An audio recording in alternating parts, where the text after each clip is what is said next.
confusion that you talk about, this self-doubt, was it something about the relationship between the two of you, or something about within each of yourselves? I would say all of the above. I think that I was working as a psychologist. I had a pretty vibrant practice at the time.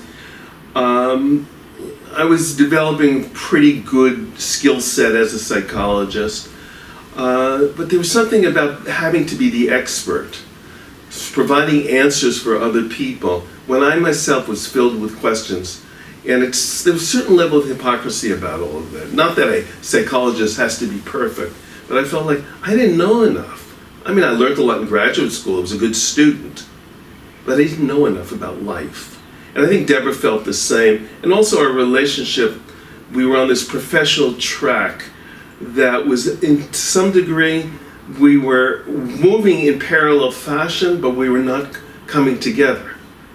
Like two rails on a train that are running parallel, but we weren't connecting. There was something about all of the need to succeed, to be an example of the American success story, that we sort of lost our relationship. We lost that special spark that we had when we first met. How did you meet?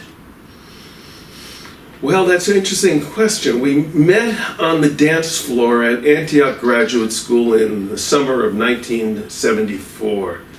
And I write about this in the book. And I was at a time in life I wasn't looking for, to settle down in a serious relationship at all. I was more interested in beginning to learn about becoming a psychologist. And I see this woman across the floor and I go, oh, wow.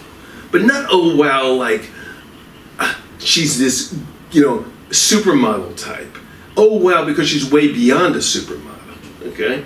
She looked like an Native American princess, like Pocahontas or something like that. She had this long, this angular, beautiful angular face and long, lithe body, tall. And I said, I gotta meet this woman, especially because I thought for sure she was Native American. I never met a Native American. Yeah. And turns out I was surprised she wasn't Native American. But I felt a kind of connection at the time, a chemistry between us that I'd never felt before. And like this sense like, wow, I think she's the one. I mean, it sounds corny, but I had this deep, deep feeling inside of me that I have just met my life partner. It took me a while to convince her that to reciprocate, but she got there.